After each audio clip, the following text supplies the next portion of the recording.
Hola chicos, bienvenidos al podcast El Juego del Dinero, un espacio en el que hablamos de ahorro, finanza e inversiones, donde podemos ver cómo algunas personas han logrado ganar su juego del dinero y otras lo han perdido desastrosamente. Sin embargo, debes saber que siempre hay una oportunidad para remontar el marcador. Soy Jennifer Román, tu asesora financiera, y comenzamos, chicos. ¿Sabían que la palabra crisis viene del griego crisis, que significa decisión o punto de inflexión?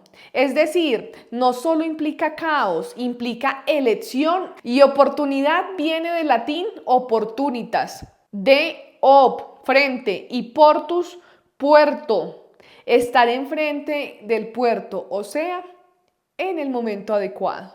Desde la antigüedad, las crisis han sido momentos de ruptura, pero también de transformación. En el siglo V a.C., durante la guerra del Peloponeso entre Atenas y Esparta, mientras el mundo griego se desmoronaba, surgieron las bases de la filosofía occidental.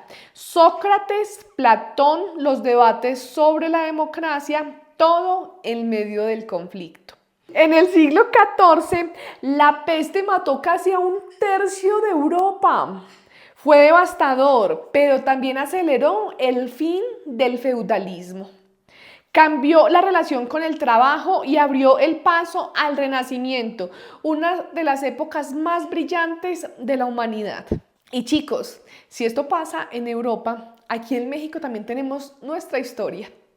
Después de la Revolución Mexicana, un conflicto brutal que destruyó estructuras, obligó a reinventar el país entero. Pero, ¿qué pasó después? Se fundó el Banco de México, se redactó la Constitución de 1917 y se reformaron leyes laborales. De esas crisis nacieron empresas que todavía están con nosotros. La Costeña, fundada en 1923, cuando Vicente López empezó a enlatar chiles en Tlatelolco, hoy exporta a más de 40 países. Salinas y Rocha, que reabrió tras la revolución de un modelo de venta a crédito que luego se convertiría en el Grupo Salinas. El Oso, el betún para calzado, nació porque su fundador vio que podía mejorar el producto importado. Empezó con una receta casera y hoy sigue vendiéndose más de un siglo después. Entonces, chicos, la historia lo grita fuerte. Las crisis no son el fin del camino, son un cambio de carril. Y quienes saben leerlas pueden aprovecharlas para crear, reinventar y prosperar. Invertir en empresas de $1, la historia de John Templeton. Y si hablamos de gente que convirtió una crisis en una fortuna, hay un nombre que no puede faltar: Sir John Templeton. En 1939, cuando estalló la Segunda Guerra Mundial, los mercados estaban paralizados por el miedo. A pesar del caos global, John Templeton vio una posibilidad. Templeton hizo una jugada que hoy parece de locos. Pidió prestados $10,000, una fortuna para la época, y compró 100 acciones de cada una de las 104 empresas estadounidenses que cotizaban por debajo de $1. Algunas estaban incluso en bancarrota. No creo que más que yo. Yo tampoco creo, Finangata. El resultado, solo 4 quebraron. El resto le dio un rendimiento que multiplicó su inversión por 5. Todo eso en plena guerra mundial. Ay, qué suerte. Si hubiera sido yo, hubieran quebrado las otras 100. Las otras 96. Hubieran quebrado todas. Templeton y el pesimismo. Templeton no solo invertía en empresas, invertía en emociones. Su regla de oro era clara. Cito: el momento de máximo pesimismo es el mejor momento para comprar. Mientras el mundo entraba en pánico, él lo analizaba con frialdad. Entendía que las crisis hunden precios, pero no necesariamente el valor real de una empresa o de un país. Su clave era ver oportunidades donde otros solamente veían ruina. Por eso no se dejaba llevar por modas ni por noticias alarmistas. Y por eso creó el famoso Templeton Growth Fund, que durante 38 años dio un rendimiento promedio anual del 15%. Una locura. Eso no es nada. Mi vecina me dijo que si invertía con ella en unas criptomonedas, me daba el 50% mensual. Y no has invertido, ¿cierto? Es que ni siquiera tengo para eso, Jen. Ojalá no vayas a invertir porque te van a robar. Ay, Jenny, tú siempre eres muy desconfiada. ¿Qué hemos hablado de las rentabilidades altas, Finangata? Que siempre es buena idea invertir en ellas. No, que seguramente si te ofrecen algo muy bonito para ser verdad, no es verdad. Eso me dijo una vez el gato arrabalero. Tal vez tengas razón. Templeton en México. Cuando todos salían, él entró. Templeton fue uno de los primeros inversionistas globales. En los años 80, México y en general Latinoamérica sufría devaluaciones, fuga de capitales e inestabilidad política y económica. En México, la crisis llegó a un punto en el que había problemas incluso para pagar sus deudas externas. La mayoría de los inversionistas extranjeros huían del país y con justa razón. El nivel de incertidumbre y pesimismo que yacía sobre México era escalofriante, pero Sir John hizo lo contrario. Qué casualidad, así eres tú de obstinada con tus relaciones, Jenny. Ya sé, en contra de todo. En contra de todo y todos. Y todos diciéndome, Ante toda probabilidad, y ahí sigues. Dios mío, esto va a cambiar, Finangata, te lo prometo. Eso Pero espero. si prometes que tú cambias tu gestión con tu dinero, Ya yo cambio mi valí. gestión con las relaciones. Ya valimos. Dios mío. En 1987, su firma invirtió $100 millones en América Latina, incluyendo México. Mientras otros veían caos, Templeton veía valor oculto. Su equipo viajó al país, analizó empresas como Telmex, evaluó activos reales y encontró joyas subvaluadas. Cito: el dinero no desaparece en una crisis, solo cambia de manos. Gracias a esa estrategia contracorriente, sus fondos con exposición a México tuvieron altos rendimientos a largo plazo. Y esa mentalidad de apostar con cabeza fría se volvió escuela para miles de inversionistas en todo el mundo, incluido nuestro México. Y como buen sabio, Templeton no solo invirtió, dejó legado. Aquí te comparto sus 16 reglas para invertir en cualquier contexto, sobre todo en tiempos difíciles. Las 16 reglas de inversión de John Templeton. 1. Invierte buscando el rendimiento total real, o sea, después de inflación. Lo importante no es cuánto ganas, sino cuánto conservas después de que suben los precios. Invertir debe ganarle a la inflación, por cierto. Esa es la definición de inversionista. Se considera inversionista cuando tienes ganancias reales. Ganancias reales es por encima de inflación, lo que te queda después de restar la inflación. 2. Invierte, no especules. Comprar y vender con prisa es jugar a la ruleta. Invertir es construir a largo plazo con estrategias, no con corazonadas. 3. Sé flexible y mantén la mente abierta sobre los tipos de inversión. No todo es bienes raíces o acciones. A veces las mejores oportunidades están fuera de tu zona de confort. 4. Compra barato. La regla clásica: comprar cuando los activos están en descuento, no cuando todo el mundo los desea. 5. Cuando compres acciones, busca gangas entre las de calidad. No se trata solo de que estén baratas, sino de que sean buenas empresas a buen precio. 6. Compra valor, no modas de mercado ni pronósticos económicos. No te dejes llevar por el hype. Los fundamentos importan más que las noticias del día. 7. Diversifica. No apuestes todo a un solo caballo. Diversificar es tu seguro contra lo inesperado. 8. Haz tu tarea o contrata expertos que te ayuden. No todos tienen el tiempo para analizar, pero eso no es excusa para improvisar. Apóyate en quien sabe. 9. Monitorea tus inversiones con firmeza. No se trata de obsesionarte todos los días, pero sí de estar al tanto y saber ajustar el rumbo. 10. No entres en pánico. Las emociones fuertes hacen que los inversionistas tomen las peores decisiones. Mantén la cabeza fría. 11. Aprende de tus errores. Cada tropiezo es una lección si estás dispuesto a mirarlo con honestidad. 12. Empieza con una oración. Templeton lo decía en serio. La humildad y la conexión espiritual también forman parte de una buena decisión.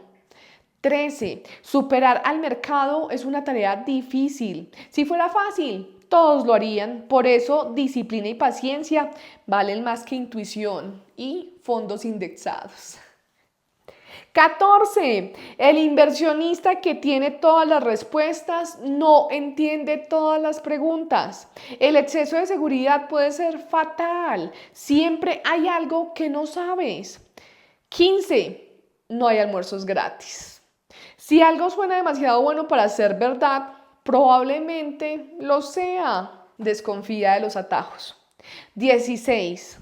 No seas demasiado temeroso ni negativo todo al tiempo. El pesimismo permanente también paraliza. A veces hay que arriesgar con inteligencia. Yo solo tengo 3 reglas. Come, gasta y bebe, que la vida es breve. Me suena que estás viviendo al día. Sí. Otra vez. Fundó el fondo de inversión Templeton Growth Fund en 1954, el mismo con el que invirtió en México en 1987. Este fondo obtuvo un rendimiento promedio anual de 15% durante 38 años. Se calcula que un monto de $10,000 en 1954 creció aproximadamente a $2 millones en 1992 y ese mismo año vendió su empresa por $913 millones. ¿Un genio o no? ¿Hace un genio? Pasaron como 40 años para que pudiera ganar eso. Un genio sería si pudiera hacer eso en un mes, así como los gurús de TikTok. Sin comentarios, Finangata. Así me gusta, Jenny. Grosera. Es que ya no sé cómo decirte que eso no existe, pero bueno, ahí tú, con tu dinero. Bueno, y así como hay personas que encuentran la oportunidad en la crisis, hay otros que crean la crisis y se vuelven oportunistas. Hay quienes ven una crisis venir y eligen lucrar con la caída de otros. Y no solo eso, ayudan a provocarla. Este es el caso de Greg Lickman y la crisis inmobiliaria de 2008. A principios de los 2000, en Estados Unidos, la economía venía creciendo a buen ritmo. El crédito era abundante y barato. Los bancos comenzaron a otorgar hipotecas a personas que no tenían capacidad real de pagarlas, bajo la promesa de que el valor de las casas siempre sube. Años gloriosos, cuando no te discriminaban por tu historial crediticio. Ahorita no te prestan nada, ¿cierto, Finangata? No me prestan nada. Estas hipotecas se llamaban subprime. Eran préstamos de alto riesgo disfrazados de oportunidades. Los bancos no solo los otorgaban, sino que los empaquetaban y vendían en grupos de cientos o miles de estas hipotecas. A simple vista, estos bonos parecían seguros. Las calificadoras les ponían sello AAA y como daban rendimientos atractivos, se vendían como pan caliente a fondos de inversión, bancos internacionales y gobiernos. Pero había un problema. Las hipotecas eran una bomba de tiempo. Muchas tenían tasas de interés variables, es decir, los pagos comenzaban bajos, pero después subían drásticamente. Cuando esto ocurrió, miles de personas dejaron de pagar. Las casas fueron embargadas, el precio de los inmuebles se desplomó y como todos estos bonos estaban atados a esas hipotecas, su valor se vino abajo. Lo que parecía una oportunidad era una cadena de confianza falsa y cuando un eslabón cayó, arrastró a todo el sistema financiero. En 2008 colapsaron bancos gigantes, el pánico se extendió por todo el mundo, empresas quebraron, millones perdieron sus empleos y sus casas. Fue la crisis económica más grave desde 1929. Y mientras todo esto pasaba, hubo quienes vieron venir la tormenta y decidieron sacarle provecho. Ahí entran personajes como Michael Burry, que apostó en contra del sistema por convicción, y como Greg Lichtman, que también apostaron en contra, pero le seguían vendiendo el problema a otros. Oye, estoy teniendo un déjà vu. Así es, Finangata. Ya hemos hablado de este tema en el podcast desde la perspectiva de Michael Burry. Si aún no has visto el capítulo, te invito a que lo hagas, ya que en él profundizamos mucho más en estos instrumentos financieros. Te lo recomiendo. Durante los años previos a la crisis inmobiliaria del 2008, Greg Lichtman trabajaba como jefe de trading de productos estructurados del Deutsche Bank. Tenía acceso directo al corazón del sistema financiero y fue uno de los primeros en darse cuenta de las hipotecas subprime. Esas que se otorgaban a personas sin capacidad real de pago, estaba por reventar. Ay, ¿dónde estaba yo en ese entonces que no me tocó ni una casita? Pues entretenida con el gato de Arrabal, me imagino. Ay, ese gato me arruinó la vida. Su análisis era correcto, pero lo que hizo con esa información fue lo que marcó la diferencia. En lugar de advertir a los inversionistas o intentar frenar la maquinaria, Lichtman decidió apostar en contra del sistema. Literalmente empezó a tomar posiciones bajistas, es decir, comenzó a ganar dinero cuando los bonos hipotecarios caían. El problema, que al mismo tiempo que él apostaba a la caída, seguía vendiendo esos mismos productos a otros inversionistas como si fueran seguros. No les advirtió, no les dijo, esto va a colapsar. Simplemente los colocó, cobró y se preparó para verlos perder. Una de las herramientas que usó para hacerlo fue el índice ABX. Este índice permitía seguir el rendimiento de los paquetes de hipotecas. En teoría servía para dar visibilidad, pero en manos de Lichtman se convirtió en una palanca para multiplicar sus apuestas en contra. Era como venderte un auto usado mientras él ya apostaba a que se te iba a descomponer en el camino. Uf, este sí es un genio. Eso sí era un ladrón, Finangata. Pero genio. Pero ladrón. Y aquí es donde aparece el contraste con Michael Burry, el gran personaje de esta historia. Ambos vieron venir la crisis. Ambos apostaron contra el sistema, pero Burry lo hizo antes de analizar una por una las hipotecas de cientos de bonos. Lo hizo con su propio fondo, contra la voluntad de muchos de sus inversionistas, enfrentando presiones, burlas y amenazas legales. Lo hizo con transparencia, incluso cuando nadie le creyó.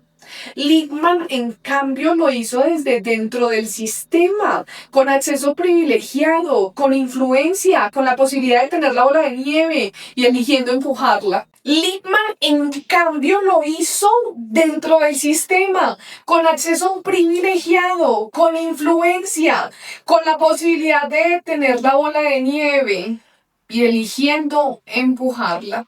La diferencia no es solo la estrategia, sino la ética. ¿Y a poco puedes comprarte un Ice Caramel Macchiato extra grande con ética? No, pero puedes hacer inversiones con ética y van a ser inversiones de largo plazo. Me imagino que hoy nadie quiere hacer inversiones con Lichtman, mientras que con Burry ya se volvió una figura tremenda dentro del sistema financiero. Pero pues ¿para qué quiere hacer inversiones con nadie más? Pues porque él ya tiene mucho dinero, Jenny. mal habido. Borri apostó contra un sistema que consideraba injusto. Lickman apostó contra las personas que todavía creían en él. Y mientras uno salió de crisis con respeto, aunque un poco hastiado del mundo, el otro salió con millones y una reputación cuestionada por siempre. No basta con tener razón, también importa lo que haces con ella. Entre 2005 y 2007, Lippmann construyó una posición por aproximadamente $5.000 millones en contratos de deuda vinculados a hipotecas riesgosas. Aunque no hay cifras oficiales específicas sobre su salario, se afirma que se llevó $millones en bonificaciones, gracias a la rentabilidad histórica de esa apuesta. Después de ver lo que ocurrió en 2008, podríamos pensar que las crisis son exclusivas de grandes potencias de Wall Street, de nombres como Goldman Sachs o Deutsche Bank. Pero no, en México también hemos vivido nuestras propias tormentas y aunque muchas veces se sintieron como catástrofes inevitables, también habían caminos inesperados. Como la pelea de Alejandra Guzmán y Paulina Rubio, esa crisis nos dejó unos rolones, ¿eh? Pero no facturamos, Ellas sí facturaron mucho. pero necesitamos que todos ganemos en la crisis, Minangata. Ella y las de TV Notas y todos esos, Ah, cómo de puro cobraron. chisme, ¿cierto? Ahí te está usando mucho eso de monetizar el chisme. Es un negociazo, Jenny. México ha enfrentado múltiples crisis a lo largo de su historia, devaluaciones, terremotos, pandemias, crisis bancarias, y cada una de ellas, al igual que en la historia de Templeton o Lickman, hubo personas, empresas y sectores que supieron leer la situación y transformar el caos en oportunidad. Algunas veces con visión y compromiso social, otras simplemente por necesidad, pero el patrón es claro. Las crisis no son el fin, son un punto de inflexión. ¿Cómo identificar oportunidades de inversión en una crisis? Chicos, ya entendimos que no hay que actuar por impulso, pero también es cierto que las mejores oportunidades no se presentan con fanfarria, llegan en silencio, cuando todos están distraídos con el miedo. Aquí no se trata de adivinar el futuro, sino de entender el presente y detectar patrones. ¿Qué está bajando de precio por pánico y no por pérdida de valor real? ¿Qué activo tiene fundamentos sólidos pero fue arrastrado por el miedo colectivo? ¿Qué necesidad está surgiendo a raíz de esta nueva realidad? Al menos en mi realidad necesito una plataforma llamada OnlyCats. ¿O vender patitas? Sí, he visto algunos raros que les gusta eso. Finangata, qué creativa estás. Creativos esos raros. Vamos con 5 claves para identificar esas oportunidades reales y no dejar que pasen de largo. 1. Busca activos que estén baratos, pero no rotos. Que algo esté en oferta no significa que esté dañado. Dile eso a ese gato de arrabal. Ah, pero es que estaba en oferta y dañado. Tú también. Sí, eso fue lo que yo no supe. Creí que era una ofertota y... Durante las crisis, muchas acciones, bienes raíces o negocios bajan de precio, pero no todos valen la pena. Enfócate en los activos que tienen fundamentos sólidos, buena reputación, flujo de ingresos, capacidad de adaptarse. Ejemplo, durante la pandemia, aerolíneas como Delta cayeron fuertemente en bolsa, pero tenían reservas de liquidez y un modelo de negocio resiliente. Quienes invirtieron ahí hoy están viendo retornos. 2. Detecta cambios en el comportamiento humano. Cada crisis cambia lo que la gente quiere, necesita y valora. En la pandemia vimos el auge de plataformas de videollamadas, apps de entrega, cursos en línea y equipos de ejercicio en casa. Esas apps de comida me dejaron en la ruina, Jenny. Todo el tiempo tú con tus compras en línea, Finallata. Sí, es que estaba muy aburrida en la pandemia. Tú y no sabes cuántos más. En las crisis energéticas se disparan las inversiones en renovables o autos eléctricos. Observar cómo cambian los hábitos te permiten anticiparte a los sectores que crecerán. 3. Escucha el silencio que nadie quiere tocar. Donde hay silencio puede haber oportunidad. Con razón mi vecina siempre está calladita. ¿Quién sabe qué oportunidades está aprovechando? Cosas ande tramando. Cuando todo el mundo huye de un sector, ay, pero es tu vecina la que invierte en cripto. No se relaciona una cosa con otra. Sí, porque está muy calladita invirtiendo en cripto. Cuando todo el mundo huye de un sector, como pasó con el turismo en 2020 o criptomonedas en 2022, puede ser señal de que los precios están castigados más allá de lo razonable. Si haces tu tarea y ves fundamentos estables, ese puede ser un muy buen momento para entrar. 4. Sigue el dinero inteligente, no el ruido popular. El dinero ruidoso grita en redes. El dinero inteligente se mueve en silencio. Observa lo que hacen los fondos institucionales, los inversionistas legendarios o las empresas que recompran sus propias acciones. Esas señales valen más que 1000 gurús diciendo en TikTok que ahora es el momento de invertir en algo. Oye, los TikTokers son una fuente 100% confiable. Claro, confiable para los ingresos de ellos mismos. Pues claro, obvio. 5. Evalúa el potencial de largo plazo, no el rebote rápido. No inviertas por la emoción de que suba mañana. Invierte por la lógica de que va a valer más en 5, 10, 15 o 20 años. Ay, no manches. ¿No tienes algo de 2 meses? No, pero tu vecina quizás. ¿Pero qué? Tu vecina quizás. Ah, sí, ya me dijo que en un mes me regresa el 50%. Ahí está, Minangata. La respuesta a tus problemas. Sí, le voy a decir. Templeton, Borry, incluso los emprendedores locales que invirtieron en bienes raíces tras una crisis, no pensaban en hacerse ricos en 3 meses. Pensaban en sembrar ahora para cosechar cuando todos volvieran a confiar. Recuerda, el dinero no desaparece en una crisis, solo cambia de manos. Y si estás informado, tranquilo y con los ojos bien abiertos, puede que esta vez cambie las tuyas. Yo soy Jennifer Román, tu asesora financiera, y esto fue Oportunidades en tiempos de crisis. Gracias por acompañarme en este viaje por el lado más humano y más estratégico del dinero. Nos escuchamos en el próximo episodio. Y recuerda, no se trata de evitar las tormentas. Se trata de aprender a navegar con propósito. Hasta la próxima. Adiós. Chao, Pinagata.